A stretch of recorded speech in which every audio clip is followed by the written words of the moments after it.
Learning zone with Satyam YouTube channel में friends आपका बहुत बहुत स्वागत है। आपको इस वीडियो में बताएंगे सिंधु सभ्यता और हड़प्पा सभ्यता के विषय में जो भी क्वेश्चन आते हैं वो सारे क्वेश्चन इसमें फैक्ट के रूप में दे दिए हैं। सारे क्वेश्चन को एक एक टॉपिक बना दिए गए हैं। 40-50 फैक्ट हैं जिसको देखने के बाद सिंधु सभ्यता से आपका क्वेश्चन नहीं रुकेगा।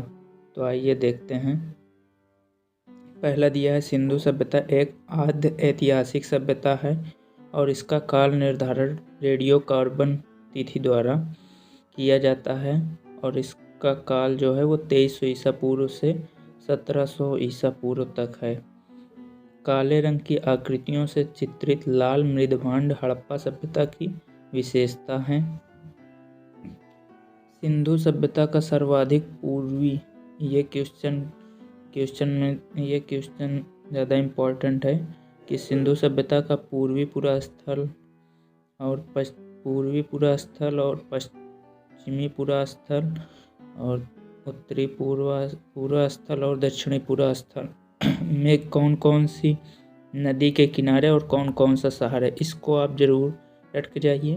तो पूर्वी पूर्वा स्थल जो है वो हिंडन नदी के किनारे आलमगीरपुर में स्थित है। पश्चिमी पूर्वा स्थल दास नदी के किनारे सूतकांगेट डोर के पास स्थित है और उत्तरी पूर्वा स्थल चिनाब नदी के तट पर अखनूर के निकट मांडा जो जम्मू कश्मीर में है वहाँ स्थित है और दक्षिणी पूर्वा स्थल जो है वो गोदावरी नदी के तट पर दायमाबाद में स्थित है। तो ये करेक्ट हो गया।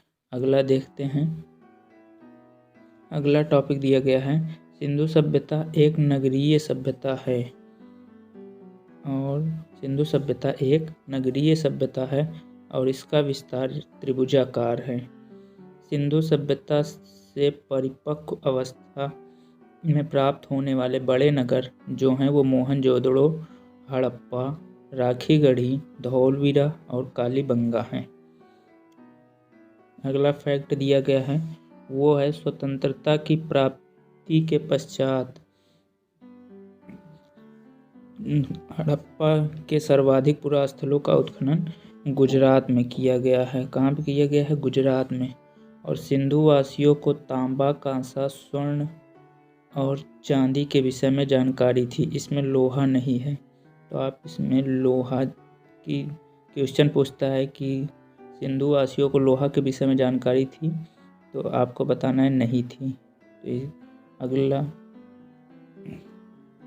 फैक्ट दिया गया है हड़प्पा संस्कृति के मुहरों एवं टेराकोटा कलाकृतियों में गाय का चित्रण नहीं मिलता है, जबकि बैल, हाथी, गैंडा, बाघ, हिरण, भेड़ आदि का अंकन मिलता है। कांसे की नर्तकी तथा विशाल स्नानागार सिंधु सभ्यता के पूरा स्थल से प्राप्त हुए हैं। लोथल में गोदी बाड़ा के साक्ष्य मिले हैं, ये भी इम्पोर्टेंट हैं। अगला फैक्ट देखते हैं। अगला फैक्ट दिया गया है हरियाणा में बनवाली से पक्की ईंट के बने हुए हल की प्रतिकृति मिली है। हल की जो है वो चित्र मिला है, प्रतिकृति मतलब हल का चित्र मिला है। और अगला पॉइंट दिया गया है सिंधु सभ्यता के विशाल स्नानागार का साक्ष्य मोहनजोदड़ो से प्राप्त हुआ है। ये भी इम्पोर्टेंट है कि विशाल स्नानागार का साक्ष्य कहाँ से प्राप्त हुआ है, तो मोहनजोदड़ो से प्राप्त हुआ है। अगला फैक्ट देखते हैं। अगला फैक्ट दिया गया है राजस्थान के कालीबंगा में जुते हुए खेत के साक्ष्य मिले हैं। कहाँ पे? राजस्थान के कालीबंगा में। और अगला फैक्ट दिया गया है सिंधु सभ्यता कांस्य युगीन सभ्यता थी, यहाँ के लोग लोहे से परिचित नहीं थे। ये फैक्ट इम्पोर्टेंट है, आपको अभी बताए भी हैं कि यहाँ के लोग लोहे से परिचित नहीं थे। अब आगे देखते हैं। अगला पॉइंट दिया गया है कि राखीगढ़ी हरियाणा के हिसार जिले में घंघर नदी के पास स्थित है। अगला फैक्ट देखते हैं। अगला फैक्ट दिया गया है रंगपुर जो कि गुजरात में है, वहाँ से धान की भूसी के साक्ष्य मिले हैं और रंगपुर में ही हड़प्पा, उत्तर हड़प्पा कालीन और पाक हड़प्पा के साक्ष्य मिले हैं।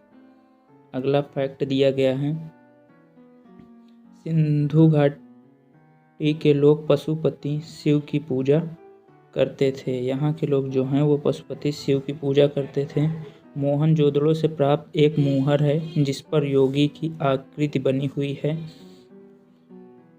आगे देखते हैं, उस योगी की दाईं ओर बाघ और हाथी और बाईं ओर गैंडा और भैंसे का चित्र है। मतलब कि उस योगी के जो हैं वो दाईं ओर बाघ और हाथी और बाईं ओर गैंडा और भैंसे का चित्र है। तो आइए देखते हैं, योगी के सिर पर एक त्रिशूल जैसा, योगी के जो सिर है उसके सिर पर एक त्रिशूल जैसा आभूषण है तथा इसके 3 मुख हैं। मार्शल महोदय के अनुसार इससे रुद्र शिव से संबंधित किया गया है, मतलब भगवान शंकर जी से इसे संबंधित किया गया है और इसकी आकृति एक त्रिशूलकार है। आगे देखते हैं, यहाँ भी इम्पोर्टेंट फैक्ट दिया गया है। फैक्ट में क्या दिया गया है, भारतीय पुरातत्व संरक्षण विभाग के निदेशक सर जॉन मार्शल के निर्देशन पर 1921 में दयाराम साहनी ने पंजाब के तत्कालीन मांटगोमरी जिले में रावी नदी के बाएं तट पर स्थित हड़प्पा के टीले का उत्खनन करवाया था। तो किसने करवाया था? जॉन मार्शल ने, दयाराम साहनी ने 1921 में। अगला देखते हैं, अगला फैक्ट दिया गया है, वर्ष 1922 में राखाल दास बनर्जी ने सिद्ध प्रांत के लड़काना जिले में सिंधु नदी के दाहिने तट पर स्थित मोहनजोदड़ो के टीले का पता लगाया था। और नेक्स्ट दिया गया है, मोहनजोदड़ो का शाब्दिक अर्थ जो है वो है मृतकों का टीला। ये भी क्वेश्चन परीक्षा में पूछा जा चुका है कि मोहनजोदड़ो का शाब्दिक अर्थ क्या है, तो इसका शाब्दिक अर्थ है मृतकों का टीला। नेक्स्ट फैक्ट देखते हैं, अगला फैक्ट दिया गया है, वस्त्रों के लिए कपास का उत्पादन सर्वप्रथम भारत में किया गया है और सिंधु घाटी में कपास का उत्पादन का प्रमाण मिला है। अगला फैक्ट देखते हैं, अगला फैक्ट दिया गया है, मोहनजोदड़ो से सूती वस्त्र के साक्ष्य मिले हैं तथा मोहनजोदड़ो से कुबड़ वाले बैल की आकृति वाले मुहर की प्राप्ति हुई है। ये सब मोहनजोदड़ो से प्राप्ति हुई है। अब सिंधु सभ्यता की मुहरों पर अंकित अंकन एक श्रृंगी पशु का है। उसके बाद कुबड़ वाले बैल का अंकन है। मोहनजोदड़ो के कांसे की नर्तकी की मूर्ति प्राप्त हुई है जिसका आकार 10.5 × 5 × 2.5 है। अगला देखते हैं क्या दिया है, अगला दिया है, मोहनजोदड़ो से पुजारी की धड़ वाली मूर्ति प्राप्त हुई है। मोहनजोदड़ो से अन्नागार प्राप्त हुआ है, संभवतः यह सिंधु सभ्यता की सबसे बड़ी इमारत है। और कालीबंगा के नक्शीदार ईंटों के प्रयोग के साक्ष्य मिला है। अगला फैक्ट देखते हैं, यहाँ वक्राकार ईंटें जो हैं वो चन्हूदड़ो में मिली है। लोथल और कालीबंगा से अग्निकुंड प्राप्त हुए हैं। मोहनजोदड़ो से एक वृहद स्नानागार प्राप्त हुआ है जिसके मध्य स्नान कुंड की लंबाई जो है वो 11.88 मीटर चौड़ी और 7.1 मीटर गहरी चौड़ी और गहराई इसकी है 2.43। सॉरी, इसकी लंबाई 11.88 है, चौड़ाई 7.01 है और गहराई 2.43 है। अगला फैक्ट दिया है, लोथल एवं चन्हूदड़ो के मनके बनाने के कारखाने मिले हैं। कहाँ कहाँ मनके बनाने कारखाने मिले हैं? लोथल एवं चन्हूदड़ो में। सिंधु सभ्यता की जो लिपि थी वो भाव चित्रात्मक थी, इसको आप नोट कर लीजिए। अगला जो दिया है, सिंधु सभ्यता के वासियों ने नगरों एवं घरों के विन्यास के लिए पद्धति अपनाई थी। अगला पॉइंट देखते हैं। अगला पॉइंट दिया गया है, घरों के दरवाजे और खिड़कियों का मुख्य सड़क की ओर नहीं खुलते थे। मतलब जैसे ये घर के दरवाजे जो हैं वो जैसे यहाँ सड़क गई है तो इस ओर ना खुल के इस ओर खुलते थे। तो अगला पॉइंट देखते हैं। अगला पॉइंट दिया गया है, लोथल मात्र एक ऐसा नगर था जिसके घरों के दरवाजे मुख्य सड़क की ओर खुलते थे। क्वेश्चन आता है कि कहाँ के दरवाजे मुख्य सड़क की ओर खुलते थे, तो लोथल के। सिंधु सभ्यता की मुख्य फसल गेहूं और जौ थी। ये भी इम्पोर्टेंट पॉइंट है। अगला पॉइंट दिया है, रंगपुर और लोथल के चावल के दाने के साक्ष्य मिले हैं जिससे धान की उपज होने की संभावना की गई है। आगे देखते हैं। तौल की इकाई का अनुपात जो था वो 16:1 था सिंधु सभ्यता में।